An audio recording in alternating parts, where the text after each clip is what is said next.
Hello po. Isang magandang umaga po sa inyong lahat. Good morning po, mga kababayan, mga minamahal. Ngayon po ay 28 ng September 28, 2024, at ang oras po dito sa Los Angeles, California ay ah, alas 7:20 ng umaga. Late po tayo ng isang oras kasi nga Sabado ngayon, walang pasok. Medyo okay lang. At nais ko po mag-vlog patungkol dito sa nung isang araw, may napanood ako na sa vlog din, na ito si Rodante Marcolita ay parang nagmamakaawa siya. Opo.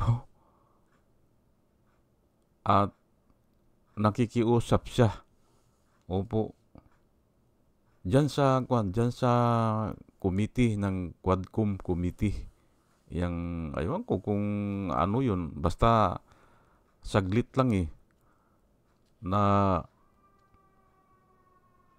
na yung parang basang sisiw nga parang basang sisiw, kaya nga ang title ko po ngayon ay Rodante Marcolita, parang basang sisiw sa Kongreso.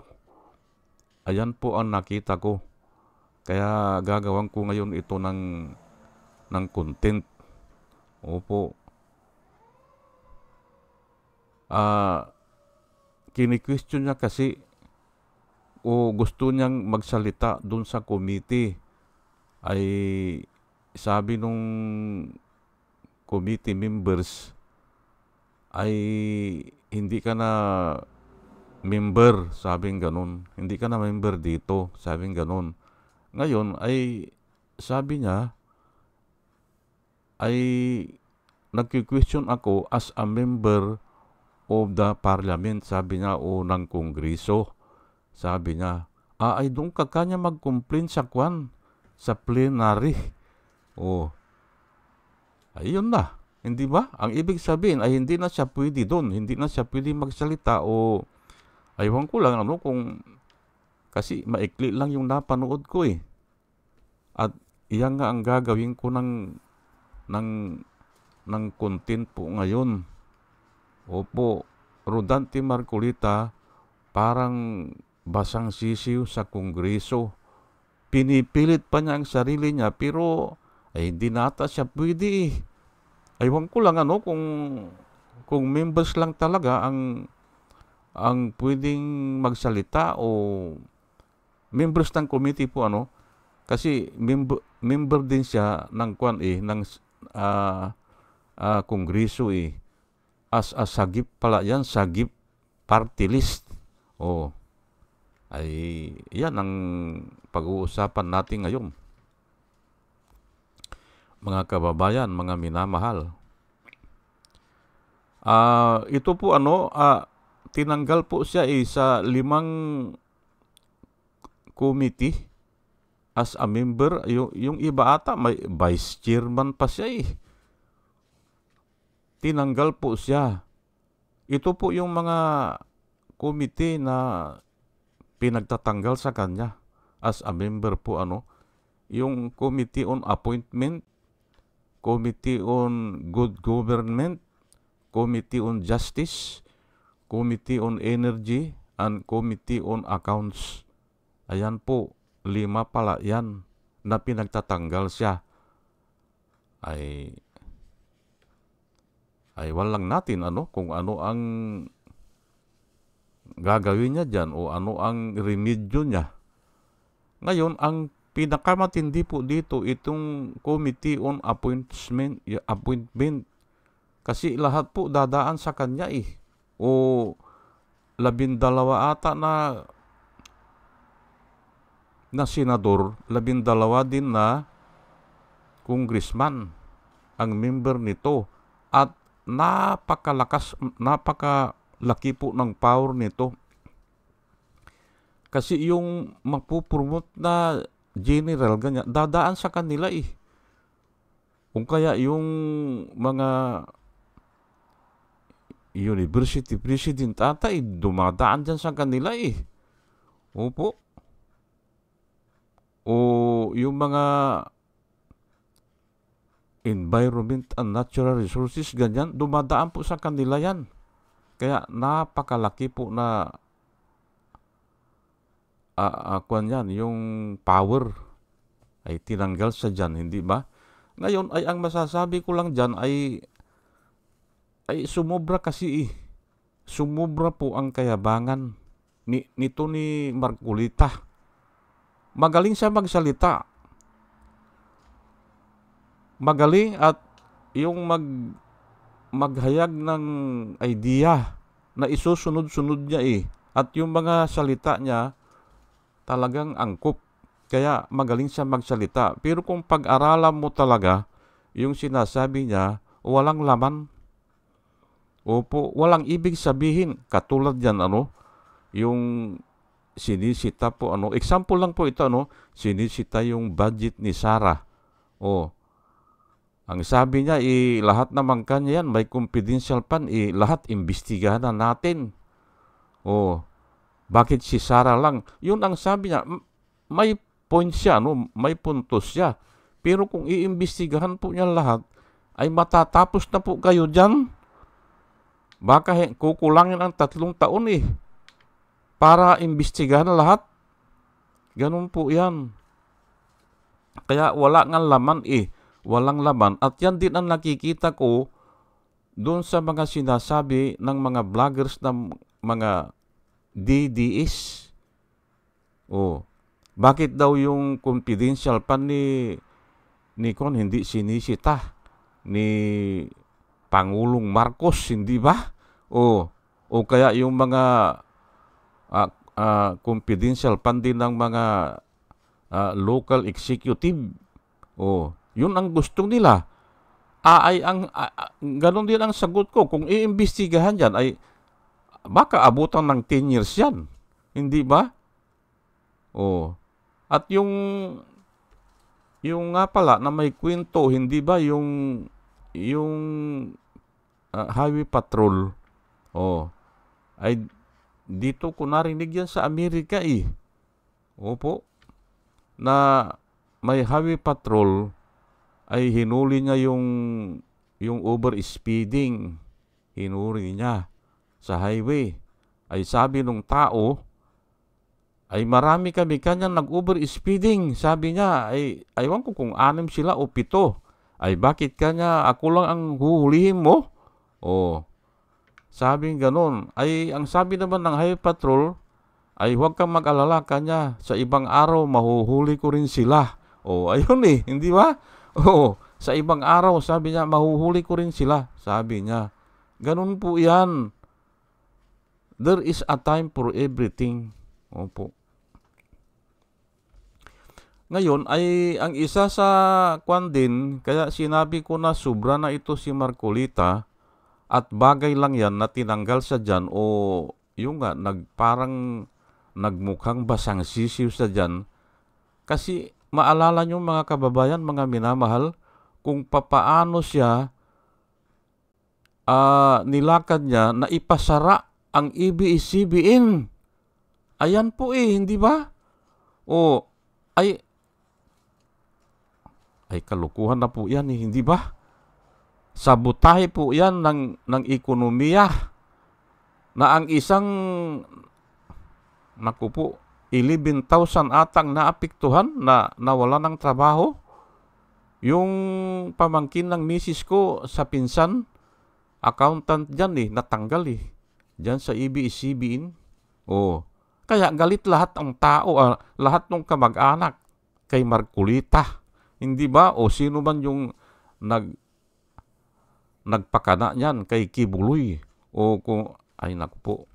Iyan po ang sinasabi ko na lumagpas sila o lumabis sila sa kapangyarihan. Lumabis sila. Samantala, ito sa ABS-CBN, mga sophisticated po ang mga equipment yan. At yung mga tao dyan ay talagang nag-aaral, pinaaral sa ibang bansa para maging magagaling. O yung mga content creator dyan ay talagang mga scholar, hindi ba? O yan ang hanap buhay nila. Ay ang ipinalit ay yung is-iminay. Ay wala naman mga equipment yan at saka yung kay bilyar. Wala Kaya nga sabotahe po yung ginawa nila Existing at saka sophisticated at yung mga tao ay mga talagang binabayaran talaga. Ito naman kay Kibuloy, itiway lang pala yan Nakahawak lang ng kable cameraman na hindi. Paano, anong panama niyan? Anong panalo niyang is-iminay na yan? At saka yan kay Bilyar. At saka ito pa pala si Bilyar. Yan si Cynthia Bilyar na yan. Cynthia Bilyar ba? Ay si Camille Bilyar. Nabasa ko kahapon, isa rin pala yan na nagpatanggal ng ABS-CBN. Huwag nang ibuto yan sa Senado. Ang diniskas ko lang kahapon ay dalawa na sila ni Mark Bilyar. Ay yung pala naku po. Kaya maganda nga yan na marami rin ang nagbablog para maintindihan natin ang sitwasyon Yun po ipinasara nila ang isang existing na sophisticated at saka malawak, napakalaki. At ano ang ipapalit nyo? Wala naman kayong ipinalit Sinabutahin nyo lang Hindi ba? Bawal po yan kasi ang trabaho po ng local government ay mag-create ng jobs o maging sophisticated ang mga halimbawa barko ganyan o ang mga eloprano o hihikayatin yung mga investor. Hindi ba? Hihikayatin sila para mag-invest sila, para maging sophisticated ang mga equipment katulad ng mga Yan nga, yung mga communication facilities. Hindi ba? Ay pinasara nyo. Anong klaseng pag-uutak kayo? Na ang gusto ng gobyerno, ang gusto ng taong bayan ay makilahok tayo sa mga sophistication ng buong mundo. Hindi ba? Ay bakit pinasara nyo? At ibinigay nyo pa sa is-iminay na puro mga fake news ang nilalabas. Wala na nga nanonood dyan May nanood lang yan nung in-interview si Marcos, hindi ba? Noon lang. Ang daming nanood noon sa is-iminay nung in-interview ni sino ba yun? Yung natanggal din yun nung inilagay sa sa intelligence ata. Yung Professor Castro din ata ang apelyido nun Professor sa UP. In-interview si Marcos sa SMNI. Ang daming nanood nun. Doon lang maraming nanood. Pero walang nanonood dyan sa SMNI.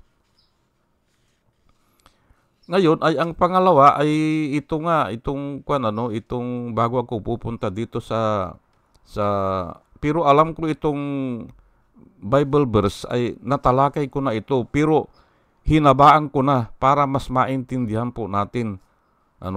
Hinabaan ko na yung Bible verse. Alam ko, na-discuss ko na ito pero uulitin ko para maintindihan na maigi.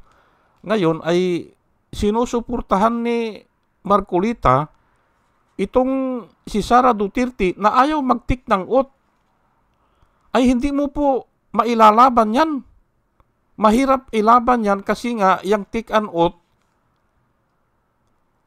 ay wala pang sibilisasyon mayroon na yan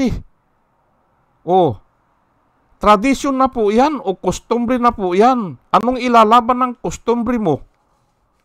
Marcolita na ang sinabi niya ay yung tradition daw na na time-honored tradition na hindi na sinisita ang budget ng Vice President. Ngayon lang yan eh. Ngayon lang yan. Ay ilang century na ba ang gobyerno natin?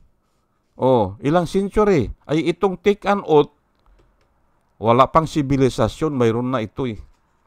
Lahat po ng bansa, lahat ng lipi, lahat ng lahi, lahat ng tao, dito po sa amin sa Zambales, yung mga katutubo, yung mga ita, ay gumagawa niyan. Hindi ko alam kung saan nila naman na yan. Pero ginagawa nila yan, nagtitik an oath sila. Ay bakit ngayon ay ayaw mo? Ay matatalo ka dyan, Marcolita. Talo ka dyan kung yan ang ilalaban mo. Yung ganyang klaseng tao na ayaw mag-take ng oath. Pero tatalakayin ko yan mamaya, Biblia po ang gagamitin ko. Na mali ka dyan, Marcolita. Ay nagbabasa ka pa naman ng Biblia dahil ang alam ko, ang mga Iglesia ni Cristo, marami din akong natututunan dyan eh. Nakikinig din ako sa inyo eh. Lahat po pinakikinggan ko, pero pinupulot ko yung may aral. At marami po ako naging barkada na Iglesia ni Cristo. Marami din akong natutunan sa kanila nung hindi pa ako nabubon again. Opo. At mas gusto ko silang kasama, yung mga Iglesia ni Cristo, kasi nga mga disiplinadong. Pati yung mga naging estudyante ko sa engineering ay ngayon nakikita ko kasi sa Facebook ay yung mga Iglesia ni Cristo ay madaling turuan. Opo, madaling turuan at sila. Hindi sila nalilit.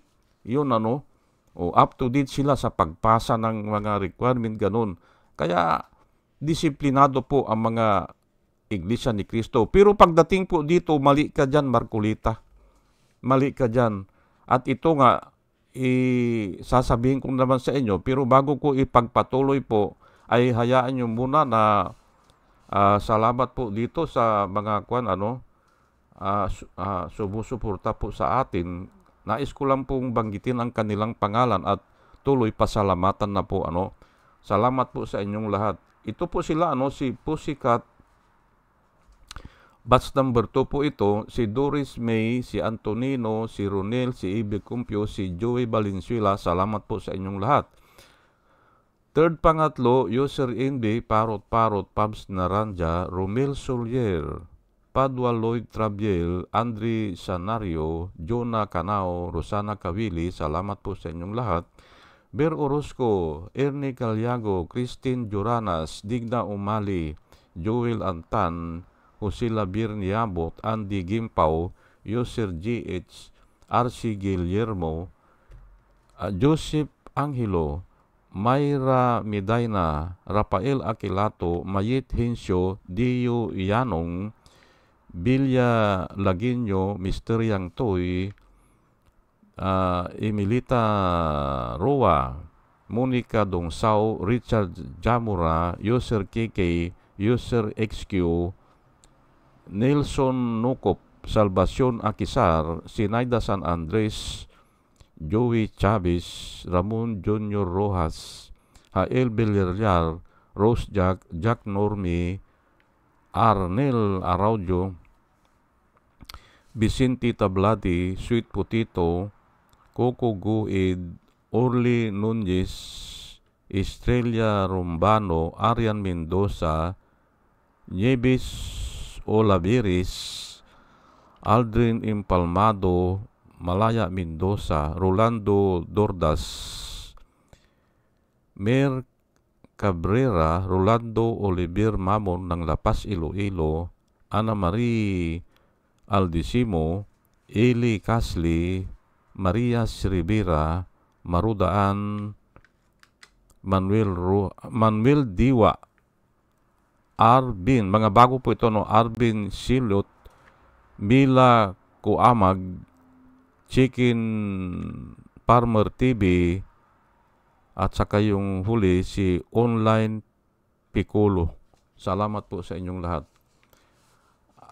ito naman po ang mga vloggers na nire-recommenda ko po sa inyo na ating panuorin at suportahan. Ito po sila, si Michael Apasible Bulletin, Attorney Insurrecto, Bunyog Pagkakaisa, Vlogcaster Armandin, Engineer Tuto Gaosing, Aling Marie, Mr. Sa Totoo Lang To, Christian Isguera, PMTGR Vloggers, The Action Man, Roy Japantors, Divina Apostol, CG Pichay, Kapihan ni Artat Ago, Damjus Journey, Kakamping, Ang Batas with Attorney Claire Castro, at saka si Ka Waldi Carbonil.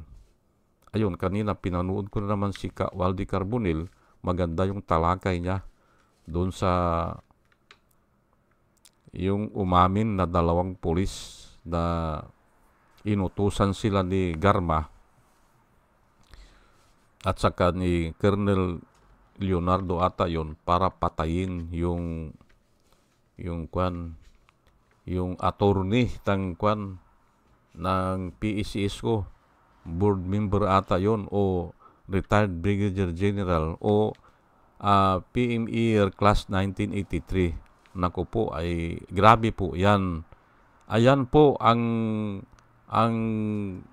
talagang totoo na ang Biblia ay hindi pwedeng magkamali po. Bad company corrupts good habit. Opo. Bad company corrupts good habit. Ayan po, Kaya nga, maaasahan po ang Biblia Pag napasama ka dyan sa mga ganyan, o nakipag-alyansa ka, ay tingnan yun nangyari ngayon kay Harry Roque, hindi ba? Si Harry Roque ay dating maraming humahanga dyan dahil nga human rights lawyer. At yung sumikat siya doon sa yung nangyari dyan sa Subic, yung may napatay dyan Opo. Yung bakla na napatay. Ano bang pangalan? Doon sa sumikat yan. Nilalaban nila. Ay pinabayad nila ng damage yung US Marine, hindi ba? Doon sa sumikat. Pero ngayon ay nadikit siya kay Duterte, ayan na nga, nagtatago na siya. Bad company corrupts good habit po, At tayo po ay tuloy-tuloy na po sa ating discussion po, Itataas ko lang po bahagya, Itataas ko lang. Yan, Hebrew 6 po, Ito po kasi babasahin ko, mahaba-haba ito, para maintindihan po natin talaga ano ba itong o ano itong panunumpa. Ang panunumpa po kasi ay nanggaling po sa Diyos yan Kasi ito si Abraham ay wala pa tayong dito. Wala pang sibilisasyon. Opo. Wala pang ang ibig kong sabihin, ang pinaka-oldest kasi na civilization na mayroon tayong nababasa na naisulat noon dati na naiintindihan natin hanggang ngayon ay ang mga Ehipto. Opo, yung kapanahunan po ni Moses. Ayan po. Ay malayo po ito si Abraham kay Moses, mga 400 to 500 years yan. Although na may Ehipto na noon na gobyerno, pero ang nababasa natin ng mga sulat ay yung kapanahunan na ni Moses. Which is siguro baka 5,000 years ago. Yang kapanahunan na ni Moses. Opo. Yan ang yung mga written by man na nababasa hanggang ngayon. Opo. At Marami po yan. Mayroon din ata sa China na 5,000 years din yung mga nababasa ng mga letters. At dito rin ata sa may India. Opo. Mayroon din silang ganun. Kaya halos sabay-sabay po yan. Ngayon ay ito si Abraham ay nauna po ito Opo.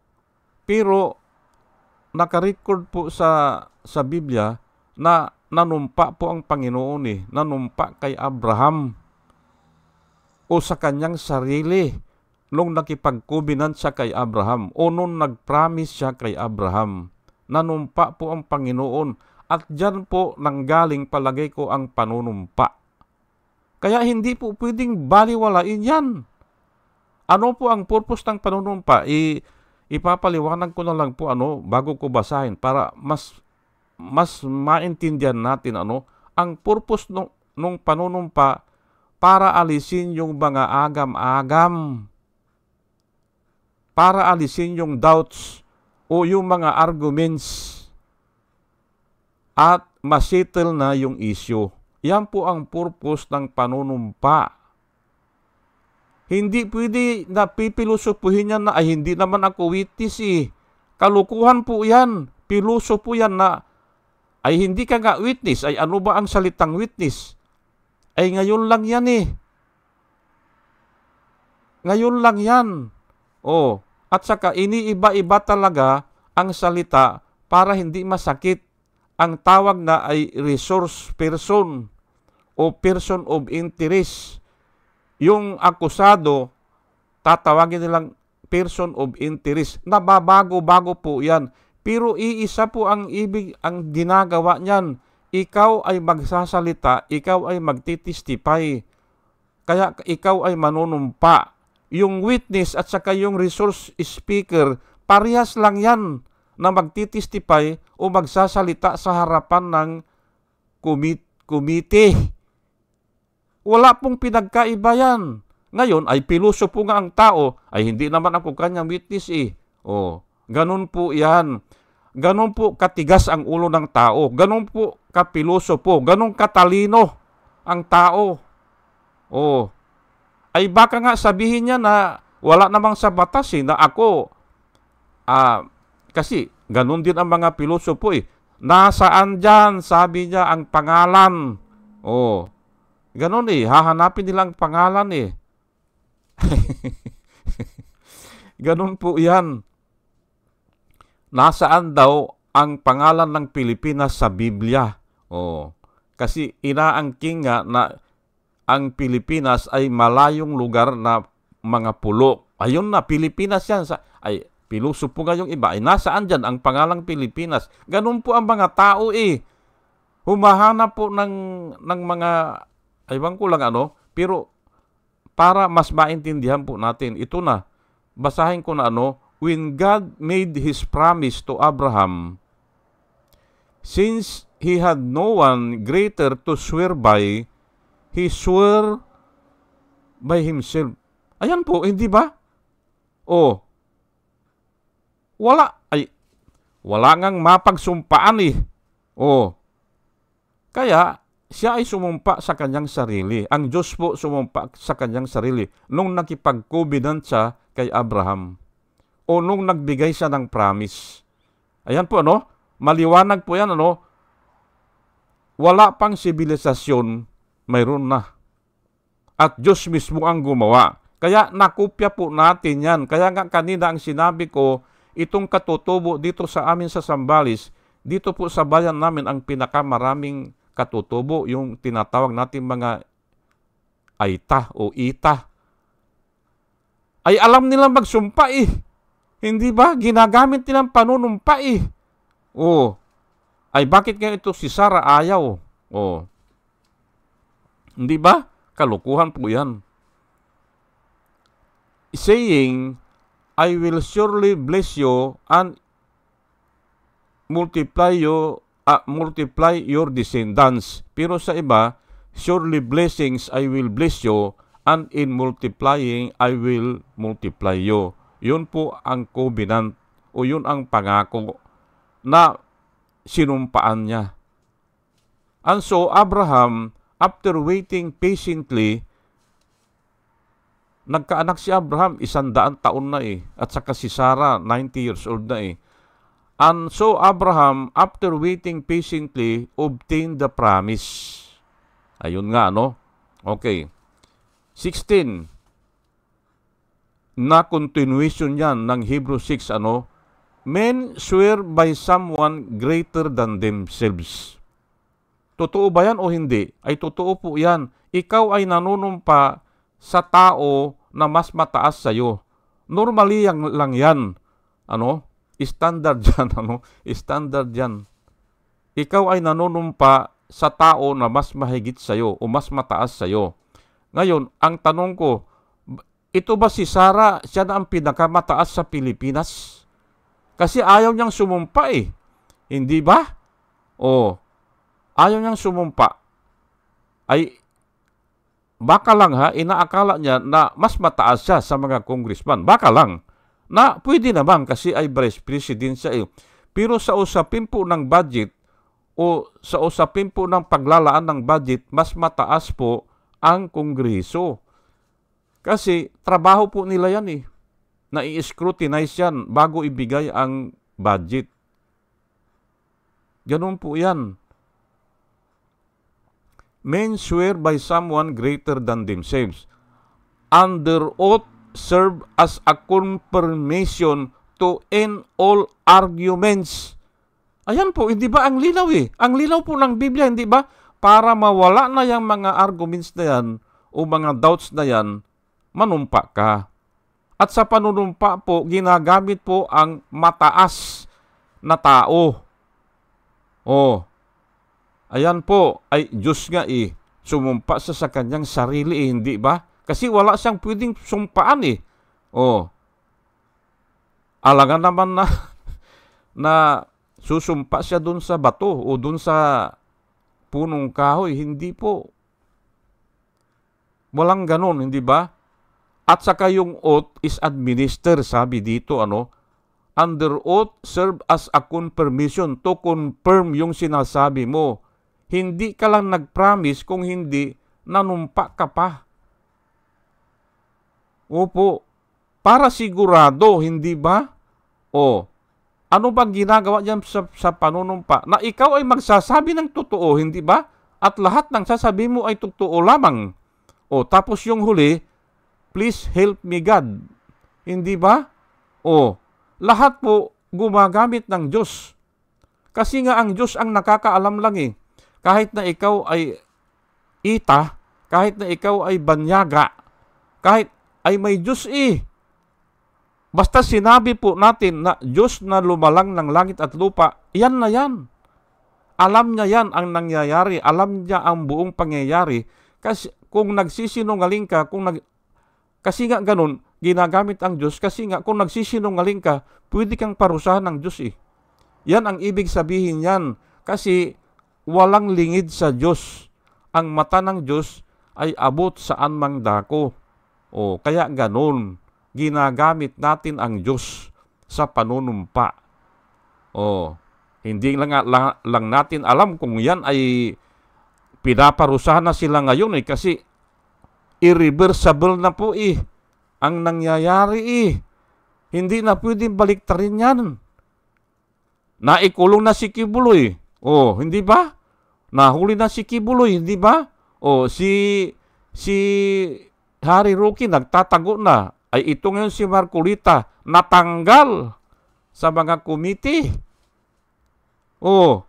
Irreversible na po yan. At ngayon ay may napipinto na naman na impeachment kay Sarah.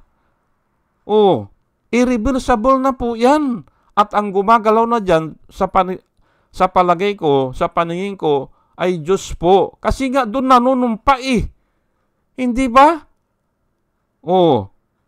Ay kaya nga siguro ayaw na manumpa ni Sarah kasi ayaw na niya madagdagan ang kasalanan niya.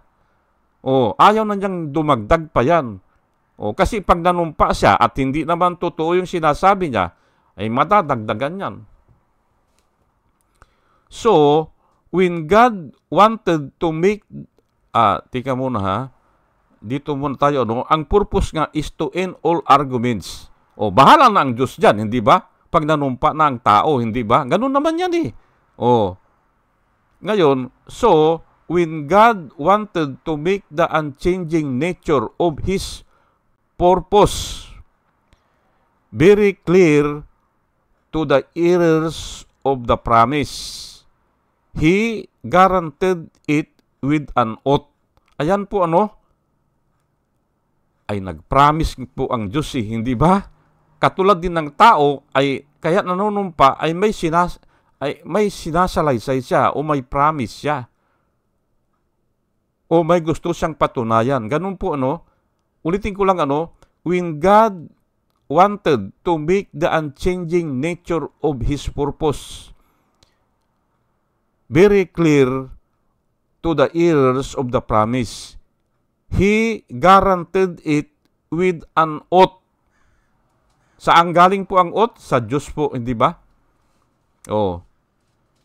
Ngayon ay unchanging.